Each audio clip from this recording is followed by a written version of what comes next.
This case boils down to one thing and one thing only. How Morris Black died.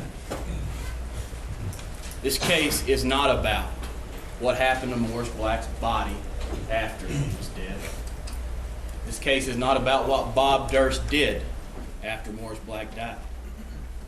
The sole issue for you ladies and gentlemen to decide is how Morris Black died. No matter how much the state wants to gloss over that, no matter how much they don't want to talk about it, you have sit here and intently listened since August the 25th when you were called as jurors. And I am convinced as you sit there right now, you have correctly concluded that's all this case is about. How Morris Black died. Now, as you came in back on August the 25th, you came to the jury assembly room free from any preconceptions as we found out about this case. I began to study y'all and watch you. And I am convinced that you have intently and diligently served your job as jurors here, each in your own unique way. For instance, Mrs. Gongor. We can't talk about their names out loud. We're on television. For instance, some of you have intently taken copious notes. Some of you have gauged the reaction, the give and take, as you were watching a Wimbledon tennis match, back and forth in this courtroom. Some of you have sized up each witness very carefully. All of you, though, have very closely listened to the evidence. And it is that evidence, in conjunction with what Judge Chris has instructed you, that leads you to your verdict in this case. That leads you to that one decision, the only decision that you're here to make. How Morris Black died.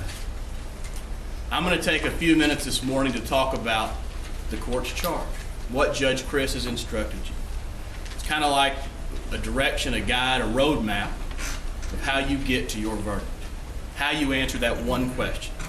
How did Morris Black die? Now, the first point I want to talk about is a very important point. And I'm going to put up here, you don't need to focus a lot on this because you'll each have a charge, as Judge Chris told you. This is taken straight from the charge. This is self-defense. It's an issue that Mr. Bennett didn't want to talk much about for some reason. But Judge Chris has determined that the evidence clearly called for this charge in your deliberations. And what you'll notice about this charge, what it legally states in our legalese, is that it is the state of Texas's burden to prove beyond all reasonable doubt that Morris Black did not die as a result of self-defense. Now that's a double negative, and Mr. Ramsey would get on to me for using a double negative, but it's in the charge. What it really means for you folks, have they disproven beyond all reasonable doubt self-defense? Well, I'm glad Sergeant Caslas is here, because Sergeant Caslas told you the most important thing that any witness, that any testimony could about that very issue. He truthfully conceded our point. He was asked, question, can you show us any evidence to disprove self-defense? Answer, no, sir. That man told you the truth. That man told you what the state of Texas doesn't want to talk about. Their burden to disprove beyond all reasonable doubt, according to their lead detective, they can't meet it. Well, they've got another problem. Judge Chris told you, as we predicted in voir dire, that the evidence would support her instruction of accident. We'll call it voluntary now, but you all remember, we went through it with each and every one of you. Accidental discharge is what that says. Once again, when you read your charge, Judge Chris has instructed you. It's the state of Texas's burden to disprove beyond all reasonable doubt accident. Well, Once again, I turn back to Sergeant Caslas, who truthfully and admittedly gutted their theory. He said, and answered a question being, can you point us to any evidence that shows who pulled the trigger? Answer, no, sir. Question, no proof is no proof, isn't it? Answer, yes, sir. He told you the truth about this case. The judge applied the law, and you have it before you. And the simple fact is, the undeniable truth is, their lead detective, the man that had dedicated 2 years of investigation, who overturned everything you could about this case so that the prosecutors could bring it to you, he tells you there is no proof that this was an intentional, knowing, cold-blooded murder as they've charged. No proof is no proof. So what does the state decide to talk to you about? Interesting. They don't mention the charge of self-defense and accident. The instructions that Judge Chris has decided will guide your decision. That one question, the charge talks about it and only it. How did Morris Black die? Now, a point of importance for you folks when you get back in the jury room and you begin your deliberations. It doesn't matter if 6 of you, nameless jurors, think it was self-defense. If 6 of you think it was accident. If 9 of you think it was accident. If 3 of you say, you know, the state failed to disprove self-defense. The numbers, the reasons don't matter. As Judge Chris instructed you, it could be a reason independent of both of these. The presumption of innocence alone, she tells you, is enough to acquit. You might think the state's utter lack of motive, their half-hearted attempt to sell you a bill of goods that Robert Durst intended to steal Morris Black's identity, is the motive. You may say, wait a minute, that doesn't add up. I'm not going to buy off on that. That alone is a reason to vote not guilty. That alone is reasonable doubt. Not to mention, their lead detective has told you what the judge charged, what the judge charged the state of Texas with disproving beyond all reasonable doubt. No proof. They can't do it. The reason you decide is your own independent reason. There are 12 independent verdicts in this case. The reason is of no consequence. The only consequential decision is the result. Not guilty. How you get there, whatever reason you have decided, whatever failure the state to prove, that's your choice. Do not confuse these charges with the issue that you all have to agree on which one it is, which one might be better. It doesn't matter. It's a general verdict here in the state of Texas. The judge gave it to you on the last page. If for any of those reasons I've mentioned, or any of the reasons that you and your collective wisdom can probably come up with better than I ever could, those are the reasons in the charge. Now, the state is left in a desperate situation because of Sergeant Caslas' honesty. They are left needing help because they have clearly, if you apply your oath and the judge's instruction, failed miserably to meet these burdens of beyond a reasonable doubt. They're left in a world of coulda, shoulda, and woulda. They're left needing your help.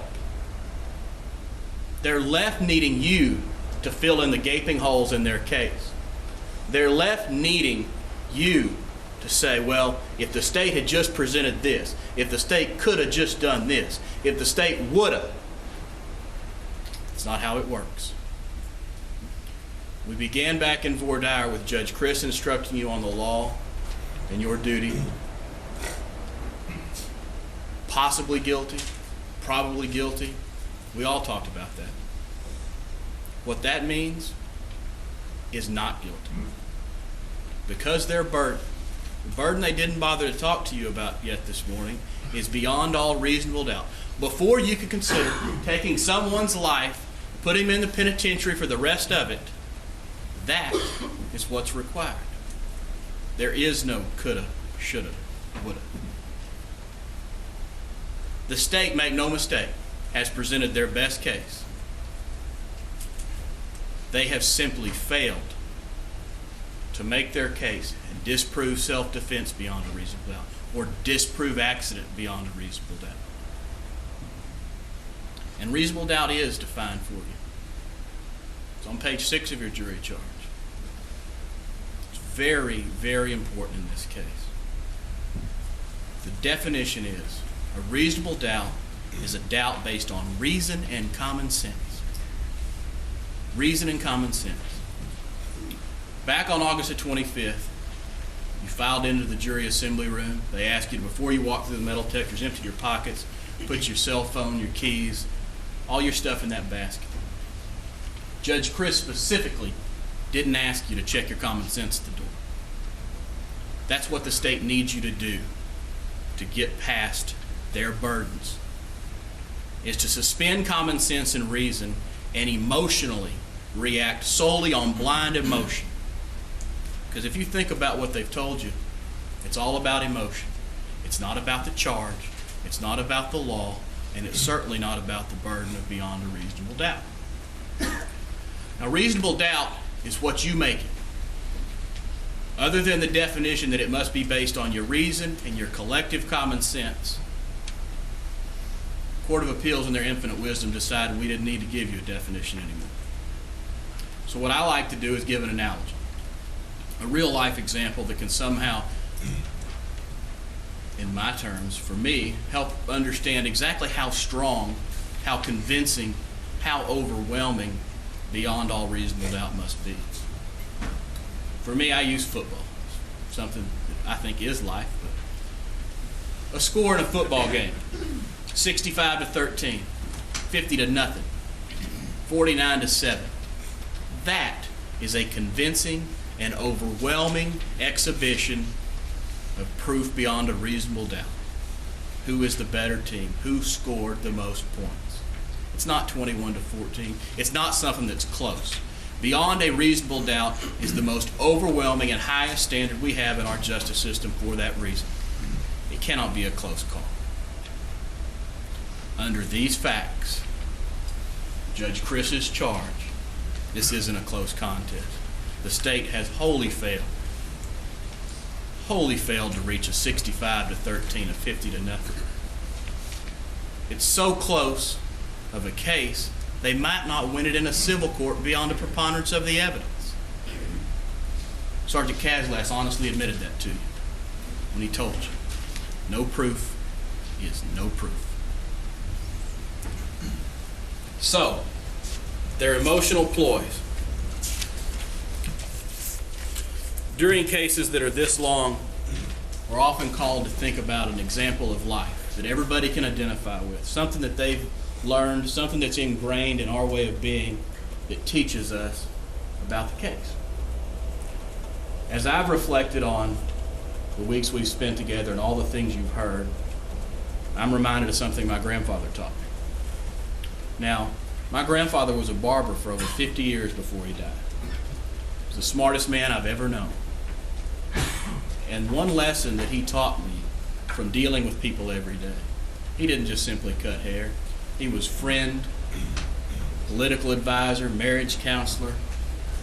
He talked and advised and listened to generations upon generations of Brazoria County residents. And he imparted me, thankfully, with some of his wisdom as he raised me. One lesson he taught me that rings so true in this case is that sometimes you can learn more from what you didn't hear about the truth of a matter. You can learn more about what you didn't see from what you didn't see, from what you didn't hear about the whole story. And I'm going to show you a couple examples of that. The first example is that empty easel right over there. That easel's empty for a reason. There is no charge of dismemberment of a corpse. There is no charge of destruction of evidence. There is no charge of bond jumping. It's not there. Judge Chris has instructed you with her instructions in this charge. You can look high, low, turn it inside out. There is no dismemberment, no bond jumping, nothing that the state keeps trying to focus you on. They have to focus you on that because how Morris Black died, self-defense, an accident, they have woefully failed to meet their burden. They have to try to get you to focus on what's not there. Well, from the beginning of this case, and what my grandfather taught me holds true, you learn a lot more about what's not there about this whole case. What happened after Morris Black died on that easel that's not there tells you you cannot change the fact that it was self-defense and accident. Nothing that happened after Morris Black's death can change the fact that it was self-defense and accident. As much as the state would love for there to be dismemberment, abuse of a corpse, bond jumping, any of those charges on that easel, they're not. Make no mistake, those acts have their own independent and separate consequences. Those consequences will come to their fruition after this trial. Those issues are for another day. Another example of hearing what you didn't hear, teaching you a lot more about this case than what you did hear, has to do with September 28th, the morning Bob Durst testified about what happened. He told you that around 6 a.m. he struggled over a gun with Morris Black. Morris was shot. He ran for help. He couldn't find any. He came back to his place. He sat on his bed. He realized Morris was dead. He collapsed in his hands and sat there for a while. Well, the evidence is uncontroverted. The next thing we know is that Miss De Enriquez is hearing him try to shut that door, try to slam it all the way shut after he has gotten up. It's probably around 9:30. He tells you he leaves the apartment, he went to the seawall and began walking. He began trying to make some sense of what to do, how to do it. He ultimately concluded they wouldn't believe him. There's no way, given the circumstances, this case and his life, they simply wouldn't believe him. So he decided he'd have to get Morris Black's body out of the apartment. 1217, Chalmers receipt, he's in Chalmers. What you didn't hear is very, very important there. Because you saw in this mound of evidence, the state of Texas had every receipt, every cell phone call, every hotel record, every surveillance photo you could think of. But there is an utter void of activity from 6 a.m. to after 12:15. What does that utter silence scream at you?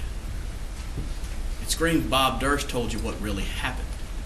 Because with their mountain of evidence, if there had been one cell phone, one transaction, one surveillance photo, if he'd have been anywhere doing anything in this utter lack of void over 6 hours, just as sure as the sun will shine tomorrow, they would have brought it to you. You know that.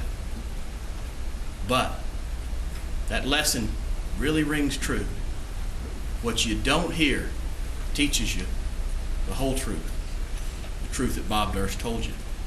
Those events of September 28th. The last and probably the most telling example of what you didn't hear teaching you more about this case than the mountains of evidence they did bring you was rebuttal. Rebuttal in a criminal case is the state's right to contradict any fact, any position the defense offered, any evidence the defense gave, and certainly any testimony that Bob Durst gave you from that witness stand. It's their opportunity or unbridled opportunity to contradict anything. And after 2 years of an investigation, in light of Bob Durst's testimony for almost an entire trial week, what'd they bring you? They brought you Miss Dillman, Mrs. Dillman, to talk to you about a conversation she was not even a participant in, try to contradict the timing that her husband, unequivocally under oath, told you, no, that's not when it happened. 2 years of investigation, and that was it. That utter lack of what you heard in rebuttal tells you more than you'll ever hear the state of Texas in 2 more years tell you about this case. Bob Durst told you the truth, the whole truth, and nothing but the truth when he testified. Because as you sit here, I know you're confident. If he had fudged even a little bit, if anything was untrue, you'd have seen a real rebuttal.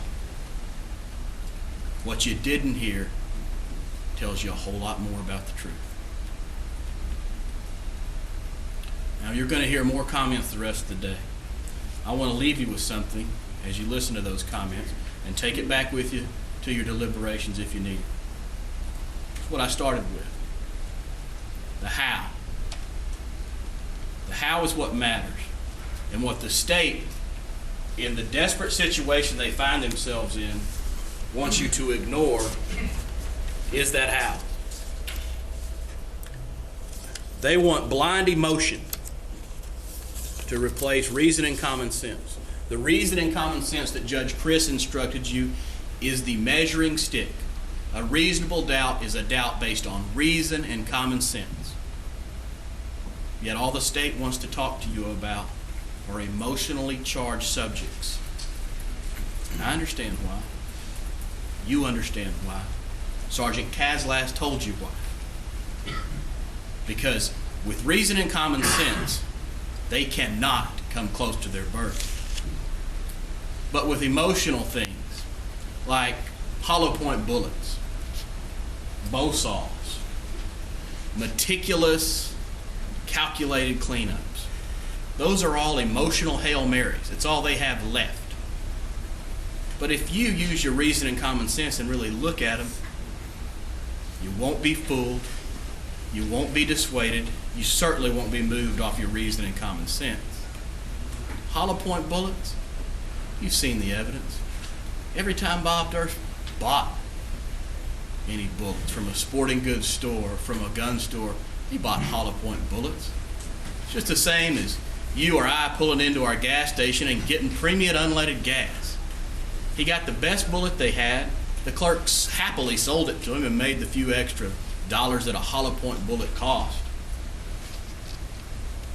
They want to attach some sinister, assassin-like quality to that. Why? Because it's emotion. Because that's all they have. Bow saws. There's a big one.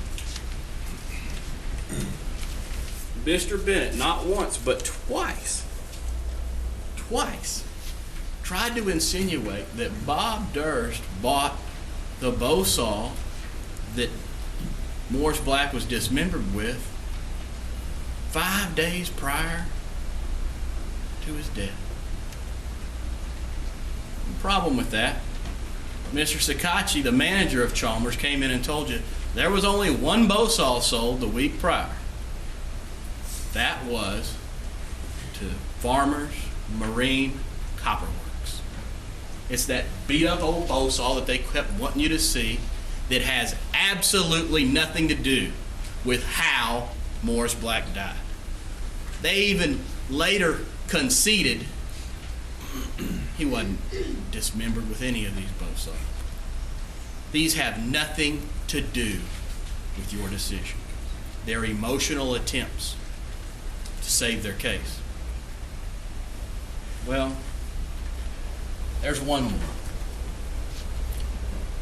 This meticulous, calculated cleanup that this cold-blooded killer, this premeditated now, days beforehand, killer orchestrated. Just like we can thank Sergeant Kazlas for being an honest man, thank goodness for the state's superstar expert, Pam McGinnis. Gary Jones is an honest man too. He told you, when he detected that there was a cleanup here, there was only one person, the best there is, the best in the business at determining blood presence within a cleaned up scene is Pam McGinnis. And boy, they want to run from her today. The reason they want to run from her is she guts their emotional depth charge of this meticulous, cold-blooded killer's cleanup. She told you, the last thing I asked her, honest and forthright. I said, Miss McGinnis, in truth, based on all of your training and experience as the nation's most renowned expert on fluorescein, you see, fluorescein is the example of trying to detect cleaned up blood. That's what she was there to do. All that bleach, all that cleaner. You can't hide it from fluorescein, and you can't hide it for the nation's leading expert, Pam McGinnis. And what did she admit to me? Very amateurish. I bet that stung for the state. And I want it to sting a little more, because that is not being genuine with you. That is a simple attempt to evoke blind emotion and to cause you to render a verdict contrary to your oath, contrary to Judge Chris's instruction, and contrary to the law. I ask you to do one thing and one thing only. Do not be swayed by emotion. Because with reason and common sense applied to your oath, there is only one verdict supported by the evidence in this case, and that is not guilty. Mr. Ramsey? Please, the court. Would you make that statement? Please, the court. Ladies and gentlemen, what we have here, in the words of the great American philosopher Paul Newman, is a failure to communicate. Remember Cool Hand Luke? The facts of the case are, the posture of the case is, that from day one, when we were picking the jury in this case, we told you that it was not a contested issue that there was a dismemberment in the case, not a contested issue that there was a cover-up, not a contested issue that there was flight in the case. We asked every one of you about whether or not anything that happened after the event could in fact influence the event itself, and all of you will remember that questioning. It was so long ago. And yet, as we sit here in this courtroom after all these weeks and months of trial, instead of arguing how Morris Black died, the state in their full and complete opening never touched how Morris Black died. With the arguable exception of saying Mr. Bevel testified to blood spatter, which our expert agreed with. What they did say is, and I tried to keep a rough count because I figured it was likely to come, 11 times we hear the word butchery. 7 times we hear cut up. We hear runaway repeatedly, over and over again, without addressing the central issue in the case, that is how the man died. Now, that thrust of argument is corroborated by what we saw during the trial of the case. Again, depends on your memory, your recollection of events. Having said in our opening statement, having said during the examination of you folks to be jurors, that the dismemberment was not contested, that the flight was not contested, that cover-up was not contested, 93% of the case, according to my count, now you depend on your own recollection and your own notes about this, was devoted to those uncontested issues. This case could have been tried in a week if we'd stuck to the issues, but we didn't. And there's a reason for the same reason that Mr. Bennett is holding up the gory pictures. Hold them up, wave the bloody rag, and try to make a jury say, well, that's so bad, there's got to be a guilty verdict in the case. But that's not the function of a jury, and that's what the judge tells you in her instructions to you. Your job is to find out what happened when Morris Black died, and to make a judgment based upon that. not to go off down a rabbit trail relative to gory pictures or bloody pictures or things of that sort. So let's get back to those issues and try to, let me get at it this way. Let me say it a different way. It's a cold calculus you folks have to apply. It is hard, honest, oak-bottomed, copper-sheathed proof that you have to rely on before you can convict somebody beyond a reasonable doubt. And that was never argued during the state's opening. Now, I call upon the state to meet the issue in their closing. Mr. Sistrunk will have an opportunity to close for the state. I want to say a few words and try to focus on the issues that actually have been contested during the case. Generally speaking, and these are just introductory remarks, but generally speaking, those of you who have had science courses or math courses, especially at the higher levels, and many of you have, will be familiar with a theorem called Occam's razor, Occam's theory, which is simplicity. When there are two competing theories of reality to explain an event, you choose the simpler of the two. That's basic cookbook science. I mean, and it's good to use it in a courtroom, because simplicity generally is the way that it explains things better than complexity. So let's get into, first of all, what the judge has actually said to you in her instructions. Now, you will all have a copy of this, and I'm not going to touch on but just a little bit of it. And I'm going to talk about those issues where I think the case turns, although you have to read the charge completely to understand the whole of the case. We don't have time to read it over and over again. The judge has already read it to you. But let me point out some things that I think are going to be real dispositive issues so far as how you're going to are going to take the charge and use it as a tool to come to a conclusion. First of all, and I'm reading from page 2 now, when a person is attacked with unlawful force, or he reasonably believes he's so attacked, he has a right to defend himself. That's all baby law. We all know that. Viewed from his standpoint in time, based upon what he knows about what's going on at the time, viewed from his standpoint. Now, what that explains is Bob Durst's ability to defend himself to the extent he reaches for and grabs and grapples with Morris Black. You don't have a right just because of verbal provocation or because somebody does something you don't like to grab them, push them around, pull on them, touch them even. I mean, that's just basic law. But in the self-defense area, where you feel or apprehend, now nobody will ever be able to know exactly what was in Morris Black's heart. Morris Black is not with us, unfortunately. But when you apprehend or reasonably anticipate from your viewpoint that there is danger or apparent danger, that your life is in jeopardy, that is, a fellow swinging a gun when you're saying, "Where's the gun, Morris? Where's the gun?" at you, you have a right then to react. The reaction, which is justified, is what you have heard testified here to in court, and that is to grapple with Morris Black. That takes it to the place where, after the grappling, the grasping, the scuffle over the gun, as I think it's described in the charge, what happened is they fell to the floor. Morris Black's legs tangled in the chair, Bob half off balance coming out of this small apartment, coming out of the broiler at the bottom of the oven, grappling with one another, fall down. Bob could have been shot as easily as Morris was. What reason is there in this case for Bob Durst to have invited Morris Black into his apartment in order to execute him? Does that make any sense at all? Now, the state will answer, well, we don't have to prove why. We don't have to prove motive. But you've heard it repeated as you were selected in this case. What the important part about a case is it's got to make some amount of common sense. And the absence of a motive in and of itself, and it is teetotally absent in this case, the absence of a motive can provide reasonable doubt just in and of itself. So this case makes no sense if you go with the state's theory. That is, just in the overview here, I'll get down to some more details in a moment.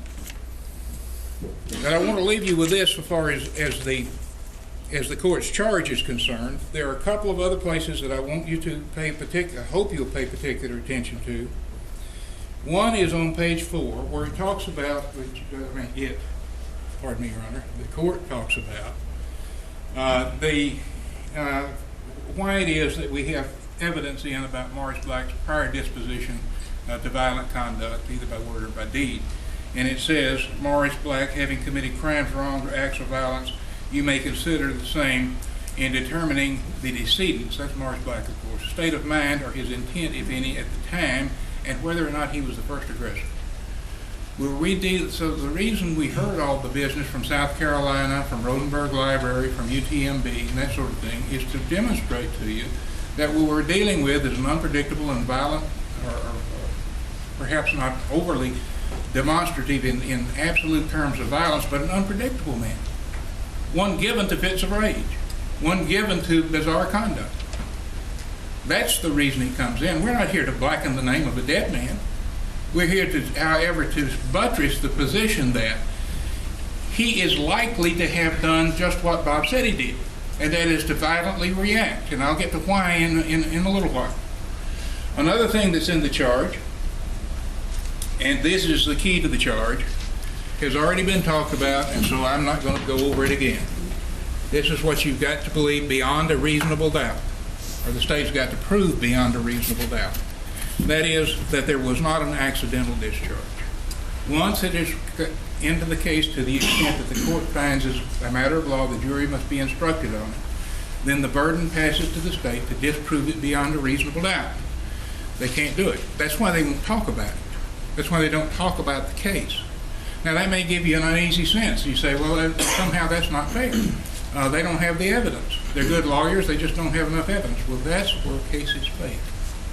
And you may feel uneasy, you may feel unsatisfied at the end of the day about a case, but the law is what the law is. And we are here to enforce the law, or you are here to enforce the law.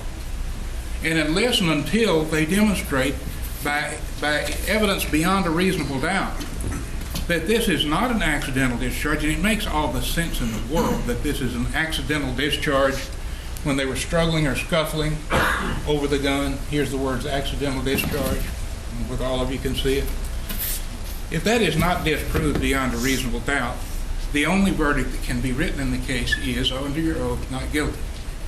Now, that is not a finding of fact as to innocence or anything relative to this case or anything else. What it says is that the state has not met its burden for whatever reason. Now, I'm going to suggest to you that this case is such, and the state it's in right now, that we would win the case, that Bob Durst would win this case by any standard, by preponderance of evidence, that the facts themselves explain themselves. And I think we can, before it's over with. When I sit down and Mr. DeGuerin has finished, he will be a little bit more detailed than I am about what actually occurred here. But the point of the matter is, it is a disservice to your oath to say, well, I'm not satisfied. I got to shrug my shoulders. I don't know exactly what happened. Therefore, I'm going to say not guilty. Yes, that's what you're going to. That's what the judge tells you must do. That's what she says you must do. So, to take a couple of other pieces out of the charge, and then I'll move away from it. And that is, in the closing portions of the charge, I'm not going to belabor it. Reasonable doubt is shot all the way through the case, all the way through this court's charge, and she tells you repeatedly. There's one other thing that's sort of hidden because it's on the very last page and it's not emphasized very much, and that is you have to reach a unanimous verdict. That means that we're not dealing with a committee here, both sides. We're dealing with 12 individuals when it's all over with. And the individual judgment of each individual juror. And I'll come back to that in a moment. Now, having gotten through the charge, I want to turn with you for just a moment to try to take sort of an open overview of the case before we get into the details of the case. There are two competing theories of reality here as to what happened. One of them has a good deal of proof involved in it, and that is the defense side of the case. The state's case calls for you to make a bunch of inferences or leaps of faith in order to get to the proposition that you can truthfully say that Robert Durst intentionally and knowingly murdered Morris Black. Now, they got to prove that. They've got to prove that beyond a reasonable doubt before you can ever consider writing a verdict of guilty. And this is what I want to talk to you about. Because they have said on their opening statement that they're going to demonstrate to you that this was a well-planned, cool, calculating, and well-planned. I almost said premeditated. I don't think they used that word. Well-planned murder. Now stop and think about that. Have you heard anything here in court that makes you believe that this is a cool, calculating? And Mr. Sistrunk is the district attorney. He's the one that opened the case. He has the right to bind the state's position. And that's what he told you. That's their theory. And I'll read to you in just a moment about what his actual words, because part of the case has already been typed up. Part of the transcript is typed up. All of it is not. Now, let me warn you about that. If you ask to have the transcript read, if it's already typed up, it's easy to do. There are portions of it we can reach. But all of it's not typed up. And be careful in asking for things to be read back to you, because it takes Dale a long time first to find them, and then to isolate them, and then to check them with the tape, and then check them with the court, and check them with both sides, and you're there half a day before you ever get an answer back if it hadn't already been typed up. But I want to tell you that where I want to leave this overview that I'm trying to talk about here is that I want the state on their closing to tell you convincingly what their proof is that there was a knowing, intentional murder here. And one of the ways that you can come to grips with this kind of question is if you get back there and start to deliberate, and somebody said, well, Mr. Bennett proved that Mr. Durst lied in his college application. He lied. He said he was a botanist when he was not. And during the cover-up phase of the case, he lied repeatedly. No question about that. It did happen. So I just don't believe Bob Durst. Then take Bob Durst's testimony out of the case. Take it out. Cut it out of the case. And tell me whether or not, and you'll say not, upon reflection, that the state has proven that there was, in fact, an intentional, knowing, willing, intentional killing of Morris Black here. They haven't. It makes no common sense that he would invite a man into his apartment and murder him in his apartment. Now, I'll go to the business about the theft of identity in a minute. But first of all, before I forget it, I want to say this. That in a world where there's little civility anymore, and certainly no collegiality at all, I would like to say that the Galveston Police Department and the other officers that testified in this case from in-state and out-of-state have been straight runners. There has been, my role in the case was to be here as the gray-headed biting dog that was supposed to attack people that got on the stand and didn't tell the truth. Well, my thunder's gone. Because basically what you heard here was all the proof in the case, and here is what you can take away from that. That with a possible exception, Cody may have fudged a little tiny bit when we took 9 police officers, a motorcycle unit, and 2 district attorneys to arrest somebody for an expired inspection sticker. Well, of course they had to arrest him, and they had to have a reason to arrest him, and his inspection sticker was arrested. I wouldn't have even mentioned it, Mr. Cadillac, if Bennett hadn't adopted it in an argument. That's not why he was arrested, of course, but that doesn't matter. What does matter is you saw good police work here, and you saw a good lawyer on the state side of the case here. Every bit of evidence I believe that exists in this case is in the report. No tricks, no mirrors, no smoke, and no lies and no deceit. So what you have got here is all the evidence in the case. The question is how the law will apply to that, because good police work does no more than bring all the evidence into a courtroom and turn it over to the lawyers who turn it then over to the court and to the jury. So these guys don't have a dog in the fight to that extent. What they do is they come here and tell the truth and then let the chips fall where they fall. So a not guilty verdict here is not a disservice to Galveston police or police in Pennsylvania or police anywhere. Those guys have done it objectively, they've done it properly, they brought it into court, they gave it to you, here it is, they haven't fudged. The question for you is, what does it mean? Now let's talk a little bit about the state's case and their theory of the case. Their theory of the case apparently is, at least one of their theories is, that Morris Black was murdered in order to steal his identity. Now here we got a zillionaire with all the money in the world to buy whatever identity he wants to buy from anywhere at any price. And they want you to think that he came here to Galveston in order to cut out of the pack a loner like Morris Black. Well, Morris wasn't such a loner. I mean, Morris made as much noise as anybody in Galveston. Everybody knew who he was. In order to steal what? A driver's license that was about to expire and a Medicaid card that was used only after Bob started to run away, and then only used twice in Mobile when he was renting a car there and when he was staying in motels there, where the guy from the rental agencies were going to have to call him back. Those are the times when he used this identity that he's supposed to have committed murder in order to get. Now, does that common sense? Does that make any sense to you? What makes sense here is that there was panic after the event and an amateurish, impoverished, poor, addled attempt at flight and cover-up, which didn't work. That's what makes sense. If he was stealing Morris's identity, he was driving around the country. He used it twice or three times at most. With a duffel bag that had Robert Durst written on the name, the pictures are written on the side of it, his own passport in his possession, all these things that are going to be looked at if a police officer comes in contact with him, and they say that he did this murder in order to steal his identity. Well, it just doesn't make any sense.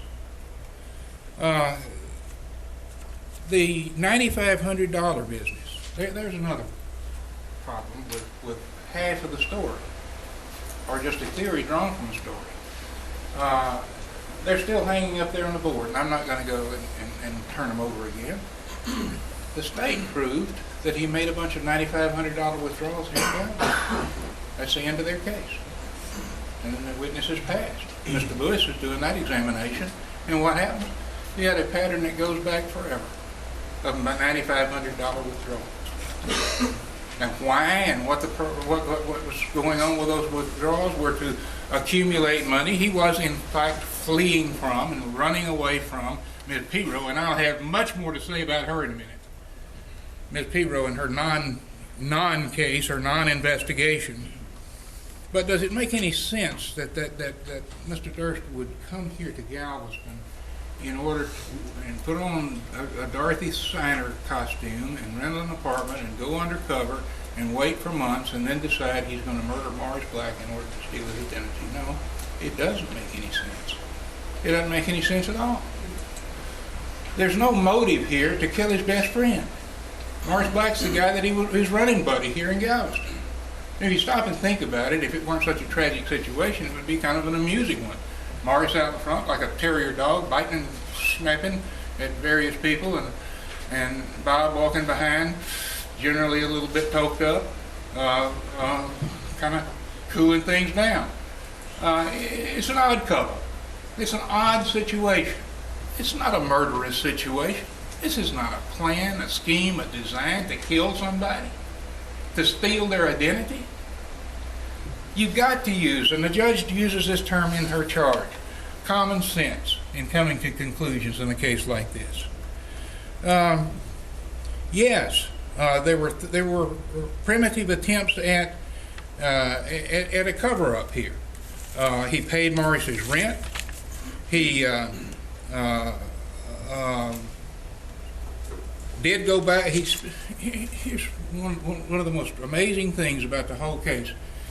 They're saying that this happened on the 28th, and yet they're proving that Bob Durst stayed in town until the 1st. That's their proof. Cell phone records prove that he was here until the 1st. 4 days after this thing happened. Although it's well-planned and a cool, calculated, well-planned scheme to steal identity of Morris Black, he hangs around here. He misfires. There will be, I'm sure, argument, and I have to anticipate now, argument that will come at the close of the case about, well, where are the rest of the things? Where's the head? Where are the tools and that sort of thing? Everything was triple wrapped into bags that are calculated, unless they blow in the wrong direction and get against rocks or shoals and things of that sort, could sail anywhere. The oceans are large and we're small. 50 feet was really searched outside of that pier in a radius search. Those things are going to float. One of them we know floated half a mile away. That's the answer to that. I mean, this is such an amateurish attempt that everything that was thrown away was put in bags and triple wrapped so that they're going to be influenced by the tides and the winds and God knows where they are until they eventually wear to the extent. Those with tools in them would wear from the interior. Those without tools would wear from friction with either rocks or piers or whatever, pilings, whatever, and gradually lose their buoyancy. Does that make any sense? It doesn't make any sense at all. Now, but I want to spend some time on Ms. Rubago, Mr. Rubago, Ms. DeEnriquez, and Ms. Rubago's sister. Now, here's the problem the state has. That is, Ms. Rubago, who came into the court as a credible witness, says that around noon, and she's pegging this from her soap operas, around noon, she heard thud, pop, pop. Now, if that happened, and it was in the apartment, Ms. DeEnriquez, who came here and testified, was there all day long, heard no such thing. Ms. Rubago, on the other hand, does say she saw Bob Durst earlier that morning, at latest 9:30. What did I say? I'm sorry. DeEnriquez. My age, I'm thankful to have help. The DeEnriquez heard door slamming early that morning. Are you going to go down and prepare to murder somebody at noon by standing in the hallway and slamming the door repeatedly? That's a contradiction. And what does Ms. Rubago's poor sister say? She, browbeaten a bit by her sister, came into court and did her best to say, look, my sister tried not to get me not to say this, but I heard one pop and then a thud. Now, you know, that's contradictory. That's not proof beyond a reasonable doubt of anything. I really don't know why it's in the case, any more than Mr. Rubago sees a sinister figure in the morning. Now, what does that prove? Somebody was out that morning, saw him, said, oh, who is that guy? He doesn't even identify Bob Durst. We don't know who it is. It could have been a wino. It could have been a crazy guy. It could have been some jogger out. Who knows who it was? What's that doing in the case? It has nothing to do with how Maurice Black died. Talk about some more specific facts in the case. Let me talk about those 4 days that Bob Durst stayed here in Galveston.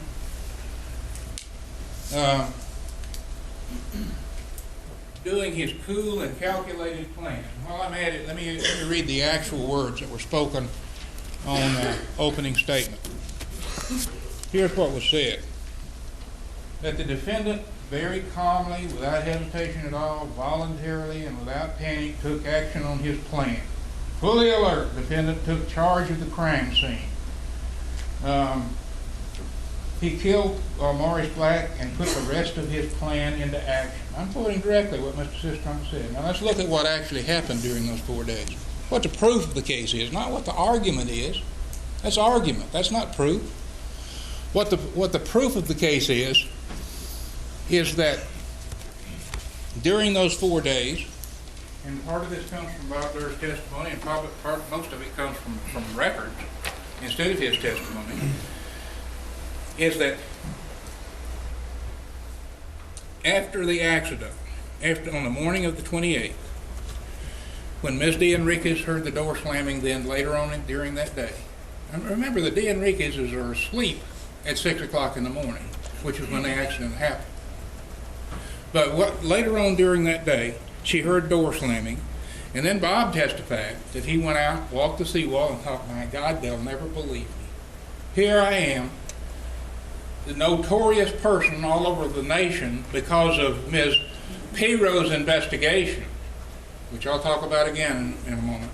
Ms. Piro's investigation, wearing a wig, playing like I'm Dorothy Sanger, renting an apartment, they'll never believe me. Now, that's a mistake. That's wrong. He shouldn't have done that. He should have gone to the police. There's no question of that.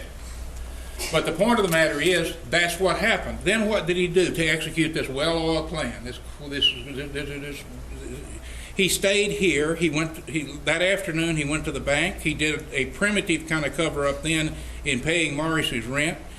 And then he coolly and calmly, the state says in their opening, went over and got a haircut and room service.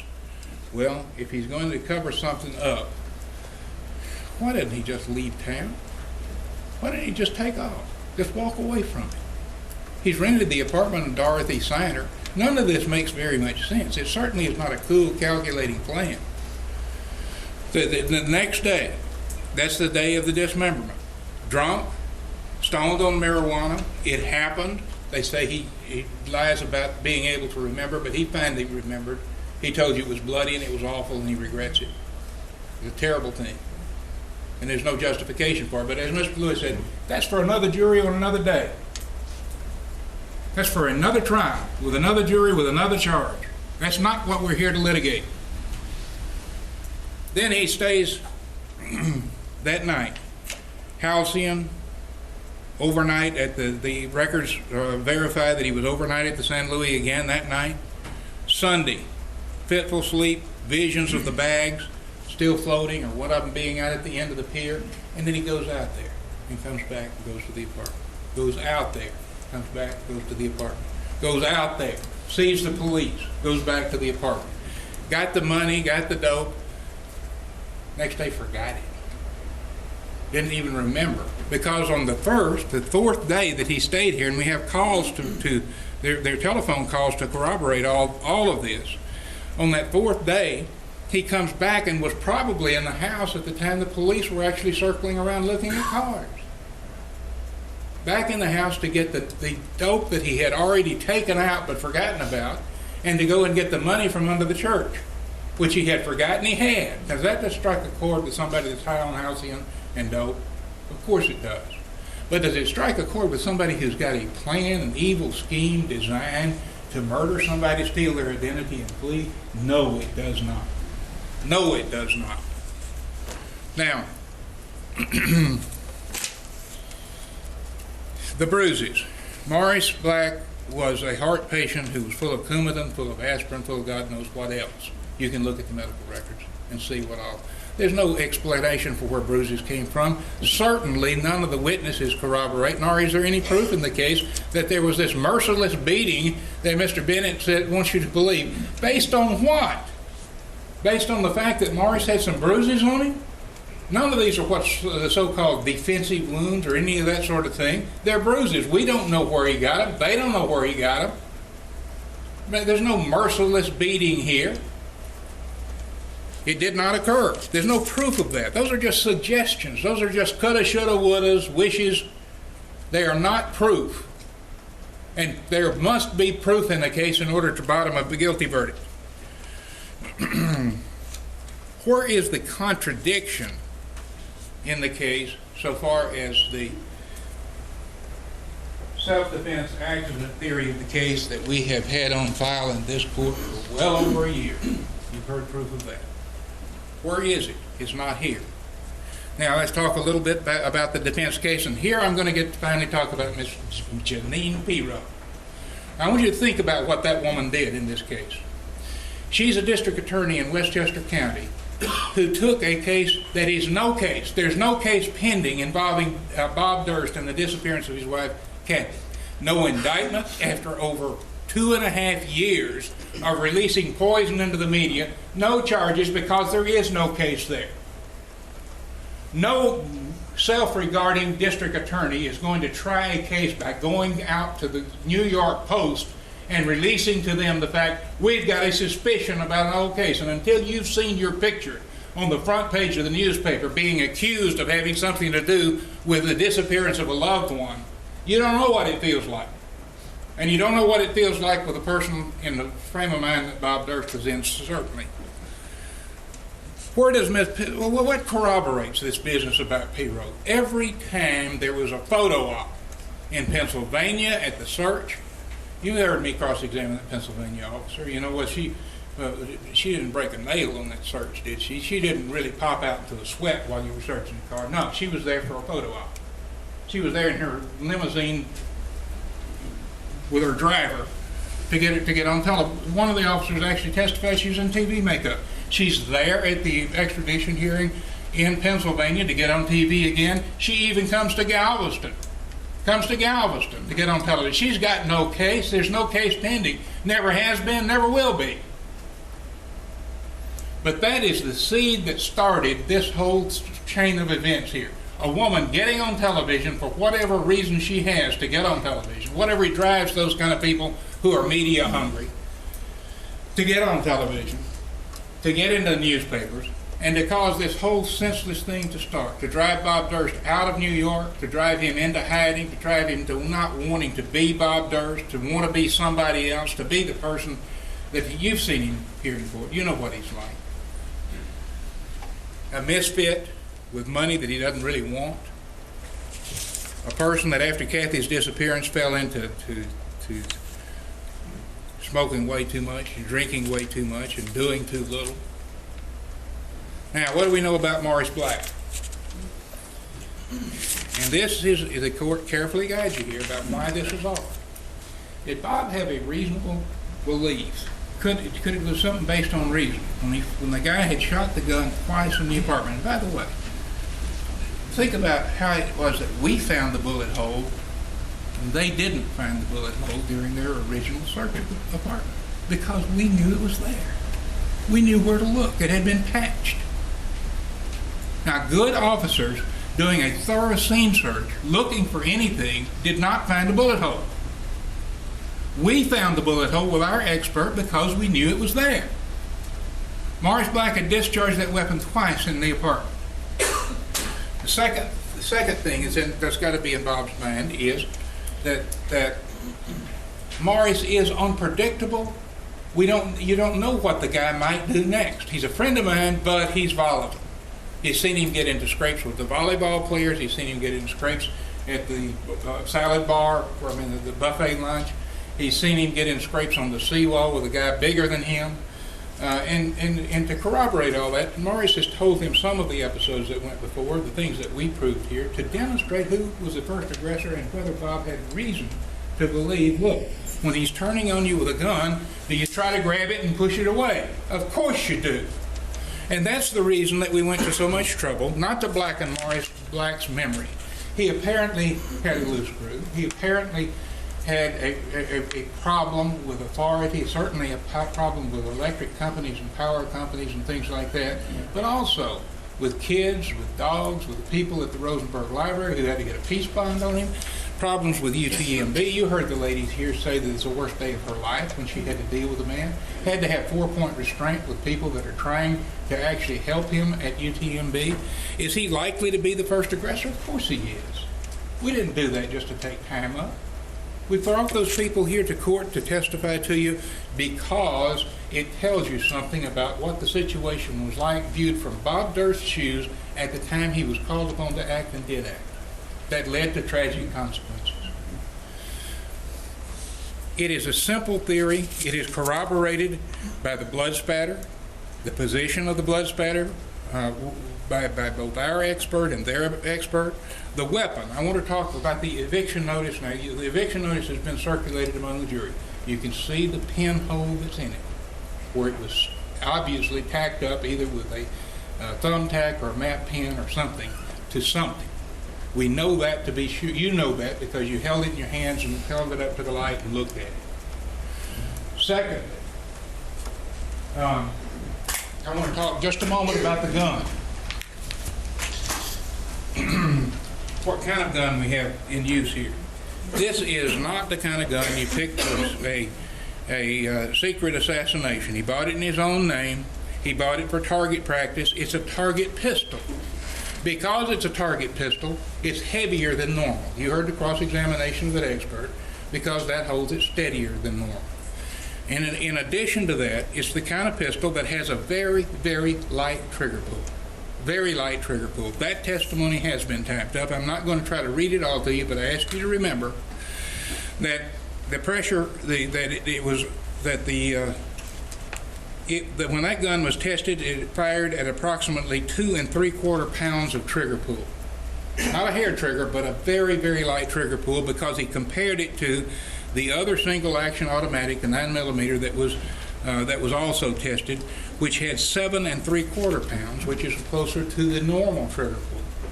It also had, you will recall, problems with its safety. Now, with Maury's handling it, who knows what the position of safety may have been in. But the gun is the kind of gun where we cross-examined the expert from what is in evidence, I'm sure, as certainly his testimony is in evidence, the owner's manual in the gun, and that gun has got a faulty safety where it's got an on position, off position, and some kind of intermediate business. Now, whether that happened or not, who knows? Morris is handling the gun. The gun safety was probably never engaged. Who knows? The gun discharged. We know that. We know that from the blood spatter and from the fact that one round was expended and one round was recovered. A little bitty .22 round, and those of you who have shot .22s know that that doesn't make a huge noise. It makes a noise. It's loud, but it's not like a .38. It's not like a .45. And it doesn't appear to me that anybody heard the actual shot, because everybody's got their story screwed up about pops here and pops there and doors slamming and things of that sort, and there's just no convincing proof as to what actually happened. A bit further into the actual proof in the case. After Bob left town, after he finally, after 4 days, got around to driving over to New Orleans to another hidey hole that he had over there, rented as a woman. He had 8 days, depending on how you count, 7 or 8 days in New Orleans, completely away from everything. Nobody knows where he is. And what does he do? Drives back to Galveston. What does he do? He drives back to Galveston. Now you listen to me.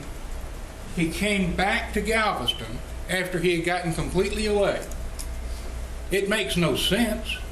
He is, in fact, engaged in fleeing. And this is a pattern you see throughout this case. Run away, come back. Run away, come back. Same thing with the bags down at the end of the pier. Same thing with New York. Run away, come back. Run away, come back to New York. California, go there, come back. Go there, come back. That's the way the man lived his life. I've got no way to justify or excuse that kind of conduct. It's not illegal conduct until it gets to this point where it's illegal to be evading the law. It's bond jumping is what we're dealing with here, ultimately. He's not been arrested yet, but later on you'll hear proof that he made a bond, or we'll hear argument that he made a bond and left. But here's the problem. After having gotten clean away, what does he do? He goes and buys a bow saw. You heard that. Bought a bow saw, put it in the hatchback of his car, and drives down Broadway. Does that make any sense? Goes back to where he has purchased glasses in the name of Robert Durst. It doesn't make any sense. He came back here, he says, to call a lawyer. It was 9:30 in the morning when he went to the doctor. It was 9:45 when he was arrested.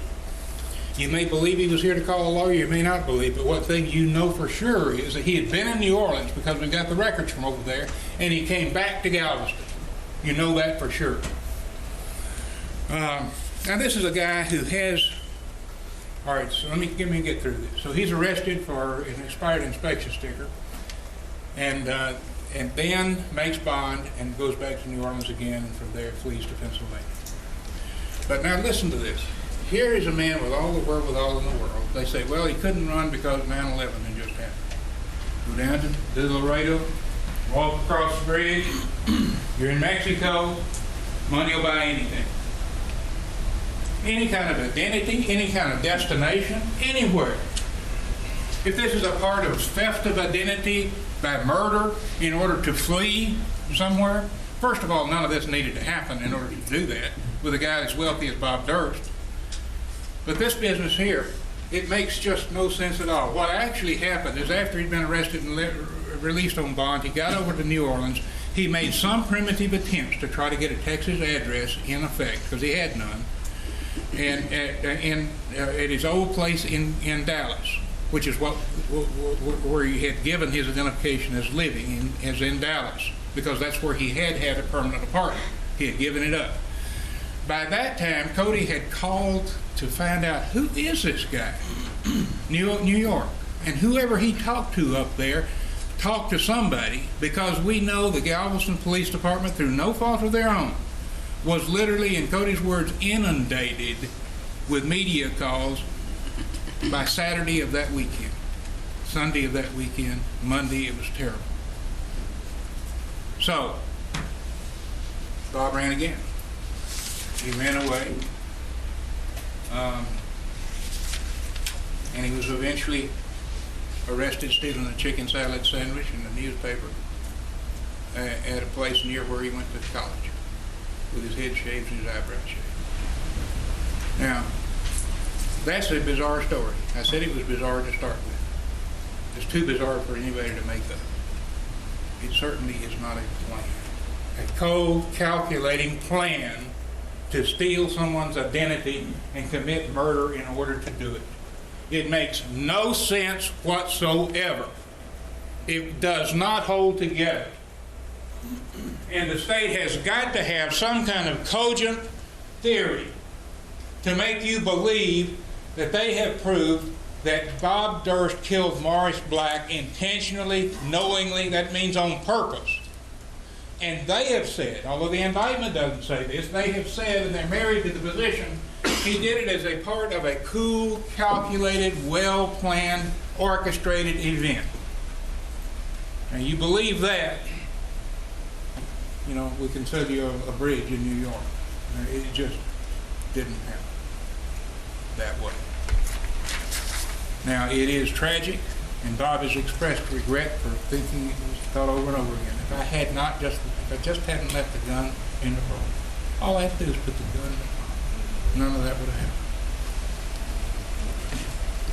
So much of it would have happened. If Miss Pirro kept her mouth shut, none of this would have happened. If she had a case, she could have filed it 2.5 years ago. So we come to the end of this argument, and I want to say a few words about what I think juries do. And I've been watching juries for a long time. First of all, it's the most awkward, cumbersome of systems. It's the worst system except for all the rest. It is this. We have to get 12, 14 people down here over and over again, all together at the same place, along with force personnel and so on, to have a trial. It's awkward. Other countries don't do it that way. Only the English-speaking countries of, England and the U.S. and Australia and a few others do it that way. But what does it give us? Or what are you giving us by being here? What you give us by being here is a window to the world, because we all know each other. We're friends. We know the police officers. We know the prosecutors. They know us. The judge comes from our ranks. I hate to say that about the judge, but she does. We're all a kind of an incestuous little community down here that don't maybe touch reality. And what a jury gives us is the opportunity to come in and say, okay, guys, time's up. We're going to look at it with the eyes of ordinary people and tell you what common sense means. So that's what a jury gives us. But there are a couple of other things that a jury gives us. It gives us this. That is that often we think we do a disservice to the prosecutors or to the police officers if there is a not guilty verdict, because it says State of Texas versus Bob Engel. That's not true at all. Here's what's true. The state always wins when justice is done. Always. And it is the independent judgment of each individual sovereign juror that counts in a case like this. I have told you that if you get back into your deliberations, and I've seen your jury room, I've been in it back before we ever started this trial, to know how small it is and how crowded it's got to be and how long the days get to be when you get into deliberations. The judge will give you recesses. You have an opportunity to ask yourself on your own when you want to get a recess and get away from one another for a little while. But in your deliberations, remember this. Whether you're voting for these folks or for us, whether you're thinking guilty or not guilty, it is the individual sovereign conscience of each individual that counts, and no matter how late the hour is or how tired you get, it is that individual conscience that both sides are depending upon. And in this case, you have got to find, in order to convict Bob Durst, the state's going to have to manufacture something during closing argument that is cogent, realistic, gives you a reason for it to happen, tell you how it happened and what happened. And don't let them get off into another 11 recitations of gory pictures, butchery. There was a dismemberment. We did have a failure to communicate with Mr. Bennett. I hope we're communicating with Mr. Sistrom. Those are uncontested issues. The issues here that are set out in the judge's charge. And after full, fair, and complete deliberation, what you will do is say, not guilty, because this case is shot through with reasonable doubt. Thank you so much for your attention, and now we can have some more.